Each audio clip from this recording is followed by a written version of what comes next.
Hi there, I'm Eli Sipka, and this is the Apatros Review. Now, in this episode, we take a look. This is actually the second half of the D Spectrum 14, which is the special I do every 25 episodes to pretty much recount all the crappy things I've seen. So if you're a Bad Movie Masochist, this is definitely one you pretty much keep an eye out for. And if you want to see my other videos, just go to my channel, look up videos, and pretty much scroll through the other 397 videos I've done. And for those long-time viewers, you notice that the past two videos and this one have that mediocre quality. That's because I'm shooting this on my emergency backup phone, which is a Moon A20. In fact, I've dubbed these 3 episodes the Moon Trilogy. And I've got some news about this in the end of this video, so keep an eye out for that. Anyway. Now, in the first half of the D Spectrum 14, I've covered films like Legion of the Dead, which is a really crappy German underground flick, a more mainstream approach. Hell Asylum, which was a full moon direct-to-video flick.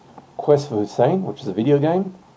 Triloquist, which was made by the guy who created Leprechaun. And a couple of Monogram 9 films of Black Dragons and The Ape Man. Now let's kick off this second half with Return of the Ape Man.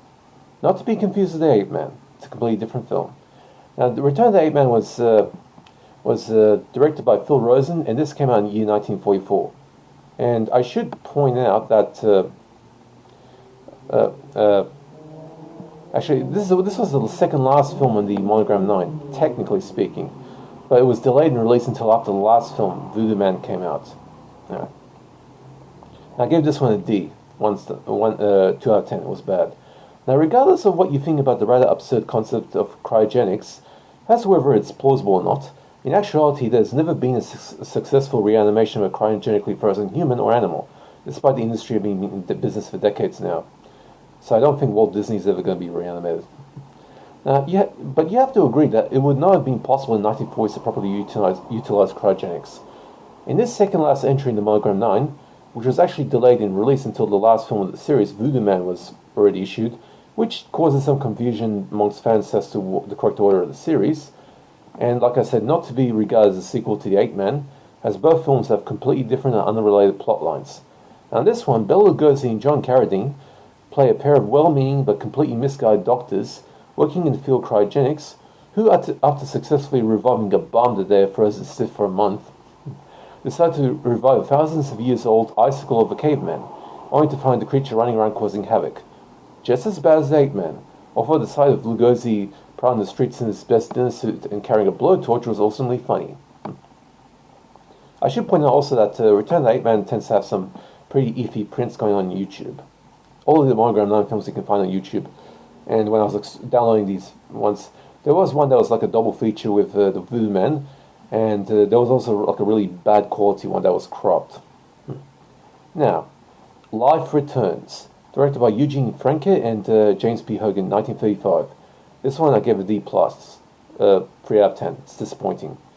The bastard stepchild of the Universal Studios' Golden Age of Horror, Life Returns was originally an actual experiment conducted by a certain Dr. Robert E. Cornish, where he used a teeter board, which is one of those things that swing, adrenaline and anticoagulants to temporarily reanimate a dog that has been dead for a little while.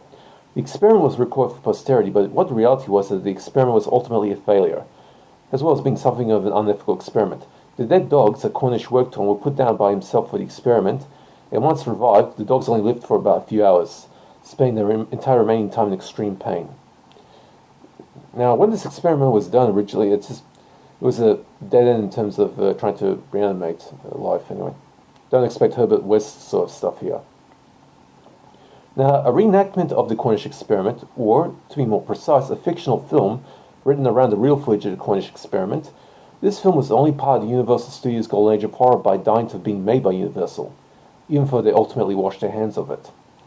As such, after watching it, I have to say that Life Returns was nothing more than a mess of a picture, having a slapdash feeling to it thanks to all the contrasting elements. The film starts off as a college film, then a melodrama, then a rather tawdry boy and his dog story, as well as making some ham-fisted attempt at social commentary, and then a Bad Little Rascals knockoff, before finally reaching the climax where the protagonist doctor's young son's faithful pooch gets revived. Although those with a sharp eye will notice that the dog actor being a different sex and breed than the one used in the actual experiment. Just like the experiment itself, this film was futile at best, but it gets a slight leg up in the migraine book due to the unique position of having footage of an actual scientific experiment in it. So definitely a unique thing from the 1930s. Now, Satan's Naked Slave, more commonly known as The Head. Now, this is a film that you can find on, it's on the Sci-Fi Invasion set. It's from Mill Creek, so keep an eye out for that. This was directed by Victor Trevas in 1959. It's a German film, and I gave this one a D+, 3 out of 10. It's disappointing. A professor who has created a serum that can keep surgically removed organs alive for as long as necessary until they're ready to be transplanted to a new body, dies of a heart attack while showing a new assistant his work. The well-meaning but ruthless assistant decapitating his body to revive his head. Again, we can't get these Reanimator vibes. You know, Reanimator with the Dr. Hill and the severed head. That was an awesome movie, by the way. Now, this assistant pretty much revives the head so he can get his help in transplanting the head of a hunchbacked female nurse onto the beautiful body of a nasty mind stripper. You know, this ain't that bad of a film. The whole concept holds the viewer's interest, even if it is rather schlocky at times, but the only issue here is that while the film moves at a decent pace, it's terminally talky and dull for most of the running time.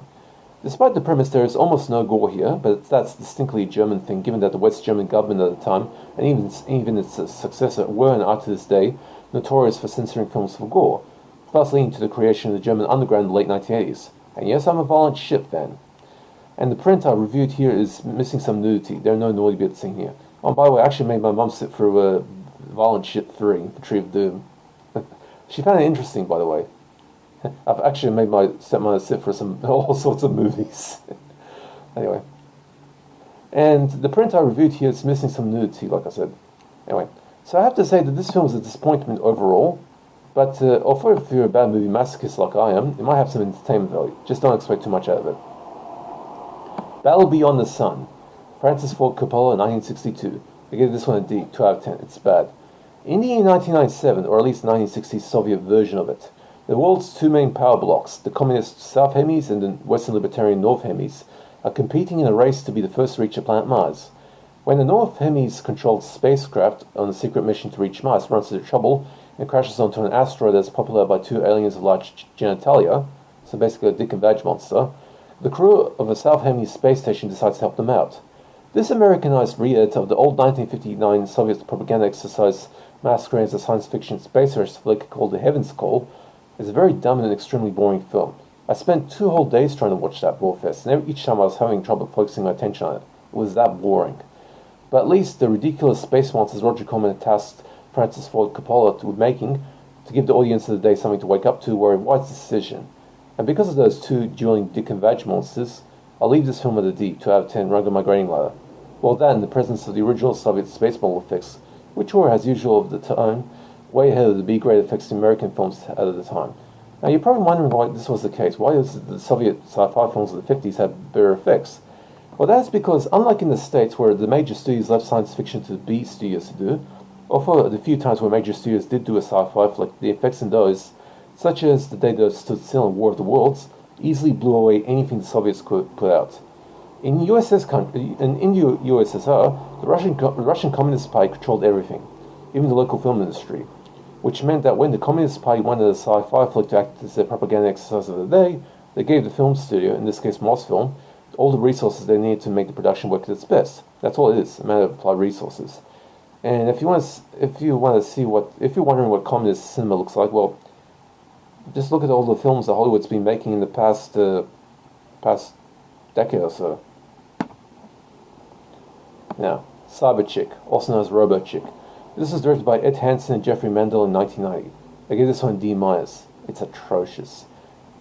In 1990, AIP, Roger Corman's old company, decided to release a science fiction comedy movie called Cyber Chick, or what was known as Australia's Robo Chick, for the direct-to-video market.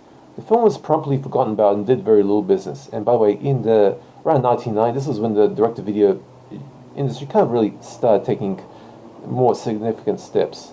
The direct-to-video market really didn't kick off until 1992, even though it came out started around 1987. So around 1990, it was just a weird period. Now, in this film, former Playboy playmate Kathy Shower, who quit the film shortly after shooting began, forcing her role to be filled in by another actress, The note has been quite noticeable if you're paying attention. Played what I assume to be a female robot. There is a line in dialogue that claims this fembot has organic augmentation, so it's possible she is a cyborg, but since nothing else is said about this, the most likely prognosis is that she is, at the very least, an android, called the Robo-Computerized Humanoid Intelligence Clone, or Robo-Chick for short. A real mouthful of an acronym, that's for sure. Created by a real doofus of a mad scientist who wants to make a superhero.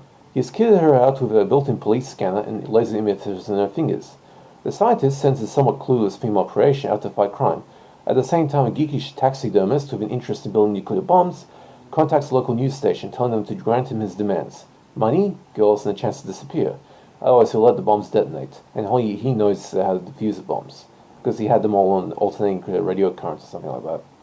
At the same time, another mad scientist wants to use the situation to his advantage, and the local crime boss, angry that his men keep getting arrested, tries to find a way to stop RoboChick. And the local chief of police decides to make his move in getting elected as police governor. Man, as a Bad Movie Masochist, I've seen some real trash in my time, believe you me.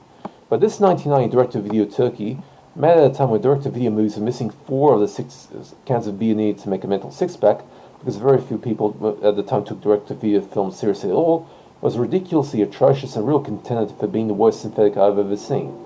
For starters, the female lead, Kathy Shower, is replaced by a different actress early on, and like I said, the difference is pretty easy to spot if you're paying a fair degree of attention. And which isn't exactly a deal-breaker, but it detracts from the experience a little, coupled with some bad acting and some of the worst dialogue I've ever heard. There's one prize, a bit of howlingly bad speech at the very beginning of the film, where a somewhat dim-witted female TV news anchor has a very stupid argument with a producer over the pronunciation of a certain word right before she's due to go live on air. All the time you're sitting there thinking, what kind of scared mental patient wrote this script? And there's virtually no action here. Okay, one car chase and a couple of explosions maybe, but nothing to earn the action movie genre tag here. And as a comedy, it falls even harder on its stupid ass, as the jokes here are all in the region of stupidity that you have to have the brain power of prozoa that's been out all night drinking from a puddle in the street that's filled with drunk person's piss in order to find these asinine jokes amusing at all. The visual effects are basic, and the scene where the idiot of the police chief blows up the gangster's helicopter by accident was stupid beyond belief. I had the chance to watch this movie back in 2004 when I bought it on a used ex-rental VHS tape from a video store in County Heights, which is about like a 7-minute car drive from my home. That was going out of business, but my parents trashed the tape before I could watch it. It wasn't until the night that I did my original review for this movie that I finally saw it for YouTube. That was the uncut version, by the way. Not much to cut, anyway. No, that film was a fucking joke. Now, The Thing Below, also known as Sea Ghost, and also known as Ghost Rig 2 Legend of the Sea Ghost. Directed by Jim Wynorski in the year 2004. Give this one a D- as well. It's atrocious.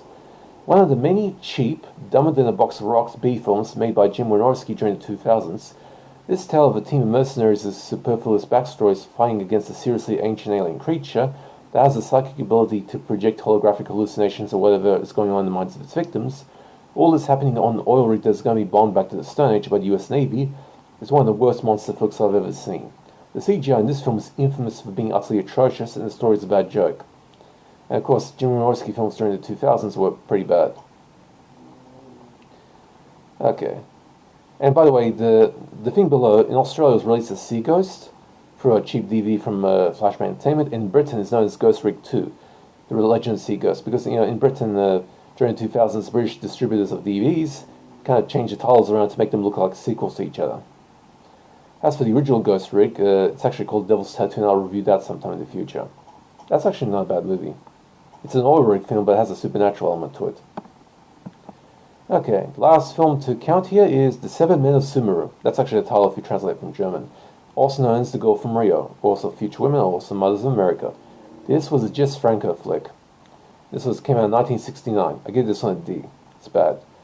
One of a long list of films made by the undisputed master of Euroschlock, Jess Franco, this 1969 spy caper ranks as one of Franco's lesser films due to Franco having no passion for this project and directed it into an autopilot, which he did to a lot of his films. And like I said, he's made like 199 films in his time, until he died in 2013. In order to secure some much-needed funds for their war against the world's men, a nasty, misandrous lesbian feminist and her army literally dropped their gorgeous female warriors on a private island of Femina, decided to kidnap a fugitive who was claimed to have stolen $10 million in mafia funds. only to realize too late that the theft was a decoy operation to lure them out into the open and suffering a helicopter assault by mooks wearing black business suits and bowler hats. Now, with various prints in circulation out there, this is just a typical product of Franco on one of his lazy days. I've actually got 3 more Franco films to cover in the future, so keep an eye out for that. Okay, so that's it for this round of the D Spectrum. So, if you're a D Spectrum fan, or a fan of masochistic movies, see you again in the next 25 episodes. Okay, now I hope you, for those who have joined recently, I appreciate the support, and you guys are going to have a lot of fun. Now, this year I've been kind of delaying my episodes quite a bit because I've been having kind of a rough year this year. I lost a friend, I've had corona, bad things happen, but by next year I definitely should pick up my pace back to where it was in 2021, so anyway. So I hope you guys are staying safe. Now, if you have any questions, just hit me on the comment section, I'll be happy to answer. I do not do requests. Oh, and for that good news I told you about, I got myself a new phone. This is an X-Gertie Y14. My mum actually has an X-Gertie Y13, and this is the newer model. 6.52 inch. Hopefully it's 4G phone, it looks good. And of course at the back I put my... Anyway. Okay, I hope you guys are staying safe, and take it easy, and see you next time. I've got something planned for Halloween, so keep an eye out for that. See you guys.